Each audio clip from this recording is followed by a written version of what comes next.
Estúdios da SIC em Matosinhos, onde estão o diretor e professor catedrático da Faculdade de Economia do Porto, Óscar Afonso, e ainda o economista Filipe Grilo. Há pouco não tínhamos condições de retorno e a nossa conversa foi interrompida. Retomando, estávamos a falar, e ouvimos Óscar Afonso a falar sobre a questão das tarifas que Trump anunciou sobre os produtos importados e os efeitos que estas tarifas poderão ter ou não na inflação no final do equilíbrio, também com tudo o que se prende com a questão dos combustíveis fósseis e saída dos Estados Unidos dos Acordos de Paris, mas quando deixámos de poder estar a falar, eu estava a perguntar a Filipe Grilo que impacto é que estas medidas de Trump poderiam ter na relação com a China, tendo em conta que os produtos chineses têm também um peso muito grande no que diz respeito, por exemplo, aos componentes, naquilo que é produzido, inclusive, nos Estados Unidos. Sim, em relação à China eu diria que a conversa é ligeiramente diferente. Até deixe-me pegar só um bocadinho atrás, na questão do México e no Canadá, especificamente. Eu diria que Trump está a usar as tarifas como uma ameaça para uma negociação. Por exemplo, na questão do México, eu não acredito que a imposição de tarifas vá acontecer, essencialmente porque o que os Estados Unidos importa do México são produtos agrícolas e qualquer tarifa sobre produtos agrícolas iria aumentar a inflação do lado, pelo menos, dos bens alimentares, que afetaria diretamente o consumidor. E, portanto, aqui o que Trump quer fazer é renegociar os termos da política de migração dos Estados Unidos-México, precisamente através de uma imposição, uma ameaça de uma imposição de tarifas para ganhar mais poder negocial. Portanto, aquilo que é o clássico de Trump falar grosso primeiro para depois negociar.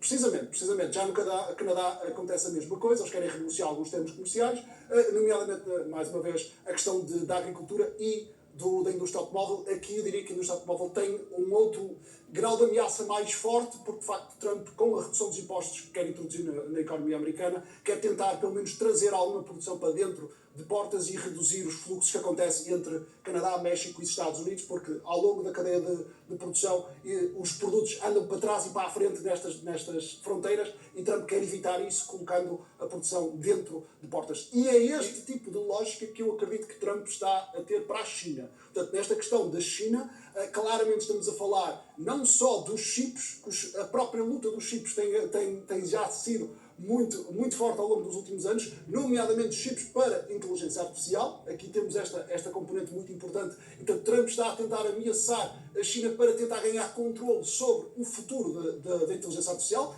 Não nos podemos esquecer que o próprio Trump anunciou um investimento brutal de uma plataforma, Stargate, para inovar na questão da inteligência artificial. Portanto, esta questão das tarifas está associada a isso, mas também dos automóveis elétricos. Mais uma vez aqui Trump ameaça com algumas partes de automóveis para tentar ganhar alguma autonomia na produção de automóveis. Não nos podemos esquecer, porém, que o Sr. Musk tem investimentos na China. E, portanto, também será muito interessante perceber como é que Musk vai acabar por influenciar nos automóveis, estas precisamente, nos automóveis na China. E, portanto, será muito interessante perceber como é que Musk vai tentar mexer-se no meio do governo para bloquear, pelo menos, parte desta questão de tarifas sobre a China. Óscar Afonso, na China, aquilo que podemos esperar para os próximos anos é um quase desaparecimento da indústria automóvel europeia, se não houver aqui uma mudança radical de políticas?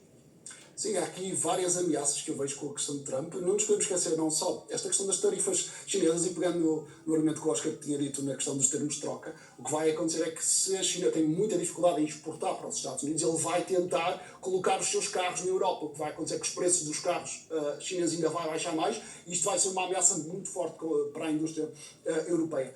Também associado a uma medida que é muito interessante por parte de Trump. Trump está a propor um subsídio à compra de carros elétricos americanos e, portanto, está, de certa forma, também a fomentar a compra dos carros americanos contra a compra dos carros europeus. E, portanto, a União Europeia vai ter mais dificuldade em exportar os carros para os Estados Unidos, perde mais o mercado, vê-se confrontado com ainda mais concorrência por parte da China, e, portanto, vai ser tempos muito complicados para a indústria automóvel europeia, precisamente por estas duas ameaças.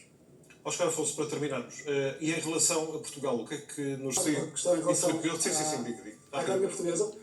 Eu aqui vejo dois efeitos positivos para a economia portuguesa com o Sr. Trump. A questão do turismo. Não nos podemos esquecer que o principal cliente neste momento das grandes cidades, Lisboa e Porto, já são os turistas americanos. Com mais dinheiro nas mãos dos turistas americanos e com o euro mais enfraquecido, que significa que os nossos restaurantes e as nossas lojas vão ficar mais baratos para os americanos. Pode dar-se o caso do turismo americano até crescer ainda mais e fazer crescer a nossa economia com base no turismo. E depois há aqui um efeito secundário que também seria interessante estudar, que é o efeito do investimento no gás natural, ou seja, Trump está a forçar que a Europa compre muito gás natural. Não nos podemos esquecer que Sines, neste momento, está a crescer muito na recepção de cargueiros com gás natural para injetar na Europa. O que eu aqui pedia para a diplomacia portuguesa, tentar forçar a posição enfraquecida de França para tentar ligar a Península Ibérica ao resto da Europa para conseguirmos trazer Sines para uma posição de destaque de recepção deste gás natural para depois transmitirmos este gás natural para o resto. Agradeço a vossa análise, Oscar Afonso, Filipe Perillo, muito obrigado. Boa tarde e bom resto de domingo. Boa tarde. Muito obrigado.